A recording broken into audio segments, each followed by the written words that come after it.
Olá, meus amigos, minhas amigas. Eu sou Fábia Santa Rosa. E eu, Fabiola Macharete. E nós estamos aqui no programa do Instituto Direito da Mulher, no canal do YouTube IDM Elas por Elas.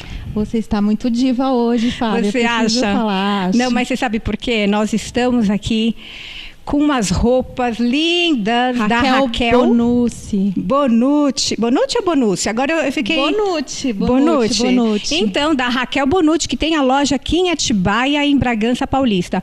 Olha só, eu vou dar uma voltinha só para vocês verem o estilo da Raquel. Vamos lá. O estilo da Raquel é muito estiloso. Muito bonita, linda, né? Muito você linda, também, diva. Essa cor combinou com você e é tudo de renda. Lindo, Raquel. Obrigada. Vamos agora sentar, que eu quero chamar uma convidada, que é a Lia Giglio, que ela é a presidente da Câmara de Arbitragem. É aí ou não é isso mesmo? Isso. Tudo bem, Lia, doutora Lia? Olá, boa tarde. Muito obrigada, tudo bem? Obrigada pelo convite. Obrigada a você que nos assiste. E nós estamos aqui para conversar sobre as formas de conflito. Né? É isso aí. A gente sabe que agora, nesse momento de pandemia, acredito eu, né, que os conflitos aumentaram pelas circunstâncias do isolamento, que as pessoas estão convivendo muito mais dentro das suas casas. Então, Lia, fala pra gente o que é essa Câmara de Arbitragem, né, Fabiola, que é muito importante a gente passar para os nossos ouvintes. Como aqui. Funcionam as mediações e as arbitragens, né? Como tem funcionado? Então, vamos lá. Onde há o ser humano, há conflito, não é? Com certeza. Entre homens e mulheres dentro de casa, então, nessa época de pandemia, realmente a estatística tem demonstrado o aumento do divórcio. Eu não estou aqui para propagar o divórcio nem destruir relacionamentos, mas eles estão acontecendo e vários outros. Antigamente, as pessoas, quando pensavam em um conflito, Fabiola, elas imaginavam uma única porta, que era o poder judiciário. Mas hoje mesmo, nós estamos comemorando o aniversário da mediação. Fazemos 5 anos da lei de mediação no Brasil. Que legal. Vamos dar parabéns, então. Uma ótima data para esse vídeo. Vamos dar parabéns, então, para as câmaras de arbitragem e mediação, que hoje faz 5 anos. Que maravilha, hein, doutora? Sim, a arbitragem já no Brasil há 16 anos e a mediação hoje completando 5 anos. São formas extrajudiciais de se resolver um conflito. Então, hoje nós falamos de tribunais multiportas. O que é isso? É a possibilidade das partes envolvidas em um conflito de escolherem a melhor porta que elas entendem para resolver o seu problema. Doutora Lia, e existe alguma diferença entre uma sentença arbitral e uma sentença judicial?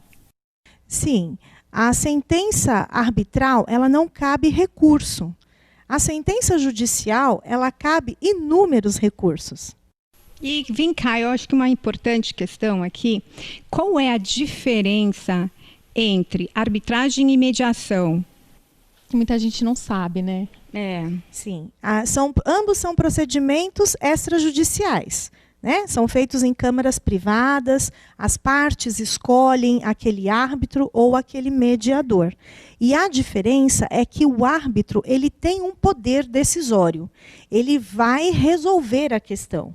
Já o mediador, ele exerce um papel de facilitador.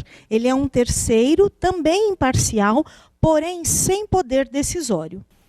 Que interessante. Então, eu acredito que com esse caminho, eu acho que a gente pode até dizer que nós estamos encurtando o caminho ao judiciário, ou seja, com a mediação e com a arbitragem, as pessoas podem escolher, por exemplo, nos seus contratos, né? Elas podem lá escolher e nomear, por exemplo, uma câmara?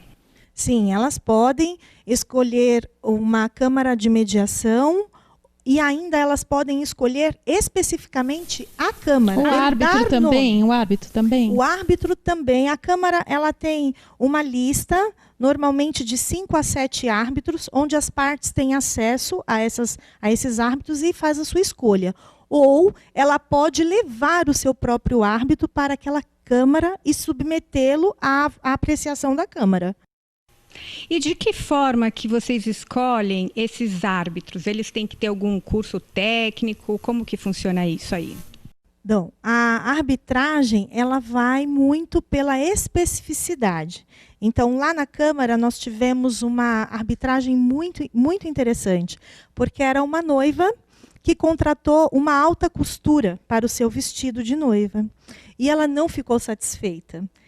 E as partes elegeram uma costureira da alta costura. E esta costureira foi a árbitra daquela solução. Muito legal. Então, isso significa que a gente vai diminuir muito essa morosidade do judiciário. Ou seja, se a gente escolhe uma Câmara privada e a gente tem um conflito, e se as pessoas... Isso tem que ser comunhão, né? Porque, por exemplo, no caso de um divórcio, tem que ser o casal... Consensualmente, né? Só no procurar o árbitro. Não tem outra forma a não ser consensualmente. Não existe outra forma de se resolver a mediação sem um acordo. Um dos princípios da mediação é a voluntariedade. O que é isso? As partes voluntariamente elegem ali um mediador para facilitar o seu diálogo. Certo. Mas a mediação, eu costumo dizer que ela não veio resolver o problema do Poder Judiciário, porque o Poder Judiciário é uma das portas.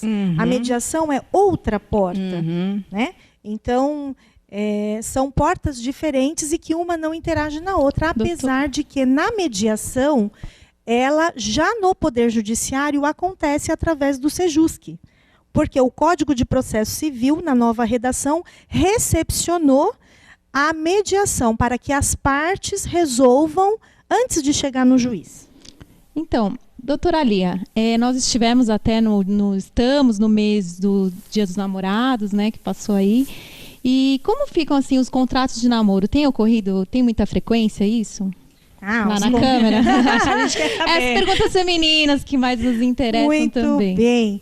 Bom, esse é um mês especial, realmente, é o mês dos namorados, dia 12 de junho, inclusive foi meu aniversário. Que lindo! Parabéns, parabéns. Ganhou 2 presentes, com certeza, né? Com certeza. E nós fazemos, sim, contratos de namoro. O advogado é muito bem-vindo para redigir esse contrato, né? Ele pode ser registrado no cartório.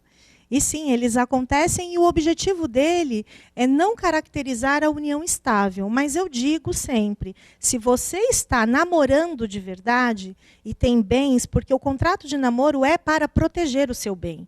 Então, faça o registro desse contrato. Porém, se é uma união estável, não vale a pena fazer esse contrato. O que vale mesmo é a situação fática. É a situação em que eles vivem de verdade. E quais os conflitos que vocês mais têm habilidade em resolver lá na Câmara? Que mais surgem, né? Os que mais surgem, ultimamente, tem sido o divórcio. Também os contratos empresariais. Né? E por causa da pandemia, doutora? Muitos conflitos dentro de casa. Houve um aumento da violência doméstica. Houve um aumento da violência doméstica também. Né? Isso é uma realidade, infelizmente. E dissolução de união estável também é feito igualmente? Sim, a dissolução de união estável, ela passa pelo processo de desconstituição. E são bem mais rápidos. Por exemplo, no judiciário, quanto tempo tem levado e quanto tempo leva numa Câmara? Olha, o Poder Judiciário depende de cada vara, né, do juiz ali. Sim. Mas eu posso dar um exemplo recente do mês passado. No mesmo dia, eu ingressei com uma ação judicial de divórcio. Era exatamente o mesmo caso, só mudava o nome das pessoas. Em outra cidade, tá? Não foi em Atibaia, era uma outra comarca. Aquele divórcio demorou um mês, saiu semana passada. E no mesmo dia, e mesmo assim, o mês é rápido para o Poder Judiciário. É bem rápido mesmo. Mas lá na Câmara nós entramos também. E o juiz homologou aqui em 8 dias esse divórcio. Nossa, que maravilha. Rápido. Que maravilha. Então, olha, fica aí a dica para vocês que estão procurando. Olha, não é legal a gente falar de divórcio, né? Eu fico muito triste quando a gente fala em divórcio. Mas já que vocês decidiram a decisão de procurar o divórcio como caminho, que peguem, mas que seja amigável, né? Que seja da forma mais amigável, porque afinal de contas, às vezes existem crianças no meio, né? Tem as crianças.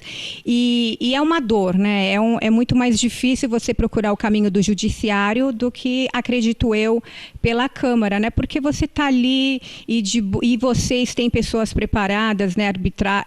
Árbitros, né? Que falam, né? Para poder fazer essa solução dos conflitos, né? Sim, os advogados, eles são essenciais na escolha do procedimento com o seu cliente, né? Entre a arbitragem e a mediação, a ajuda do advogado, eles são muito bem-vindos. Na mediação, nós temos psicólogos para nos auxiliar com as crianças e com os mediandos. Então, e nós dizemos sempre lá que não existe ex-pai e ex-mãe. Não. O filho é para sempre. Exatamente. Lá no Poder Judiciário, nós vamos trabalhar o fato que ficou lá no passado. Na mediação, nós vamos enxergar daqui para frente. O que aconteceu, já aconteceu. E agora? Como nós vamos seguir adiante? Então, é facilitar o diálogo e com uma chuva de ideias para que as próprias pessoas encontrem a melhor solução para elas. Que maravilha, maravilha isso, maravilha, né, Fabiola? Então, quando há menores, há a possibilidade, sim, de ser regulamentada visitas, guarda, de uma forma geral, o divórcio completamente. Um divórcio pleno, que sim. Bom. E aí, nesse caso, quando há menores envolvidos, o que nós fazemos? Enviamos o termo de mediação para o Ministério Público, o Ministério Público faz as vistas, encaminha para o juiz e o juiz homologa, porque a vontade das partes, ela é soberana. Então, o que traz a mediação de benefício? Ela traz o empoderamento para que as partes resolvam a sua vida. Olha, não tem coisa melhor do que você ter essa ferramenta, né, à disposição. É muito bom, agradecemos muito a sua visita aqui, foi muita honra, aprendemos muito, né, Fábia? Exatamente, e o mais importante que eu acho que fica aqui a dica, que buscar com respeito, né? Buscar a solução dos seus conflitos com respeito ao próximo, sempre se coloque no lugar do outro, né? Porque a gente está aqui no Instituto Direito da Mulher para a gente conseguir passar para vocês as melhores ferramentas para solucionar os conflitos, né? Porque muitas vezes, né, doutora Lia, as pessoas não percebem os seus erros e sempre culpam o outro, né? Então, a importância da gente sempre se colocar no lugar do outro, com bastante respeito, principalmente pelo amor à família, aos filhos, porque eles são para sempre, né? Sim. E dentro disso que você colocou, a mediação, ela trabalha com a escuta ativa. O mediador, ele está preparado para escutar atentamente o que a parte está trazendo. Outra técnica que o mediador tem à mão, outra ferramenta, é o caucus. Quando eles se inflamam por algum motivo, o mediador escuta separadamente uma parte e depois ele oferece essa mesma disponibilidade de tempo para a outra parte poder falar também. Maravilha. Que bom, maravilha. Né? E nós estamos aqui finalizando mais um IDM Elas por Elas, mas eu não poderia deixar de falar sobre um presente aqui do nosso amigo, um artista aqui da nossa região, Fábio Daniele. E olha que lindo, são duas bocas se beijando. Nada melhor do que a gente representar aí o mês de junho, que é o Dia dos Namorados, não é mesmo? E mais uma vez, nós agradecemos aqui a participação. Lia, muito obrigada. Eu que agradeço, Fábia, foi um prazer. Muito obrigada, doutora Lia. Muito obrigada, doutora Fabiola, muito prazer. Muito prazer. E você que está nos acompanhando aqui no canal IDM Elas por Elas, dê seu like, compartilhe, veja nossas novidades. Semana que vem tem mais. Beijo, obrigada.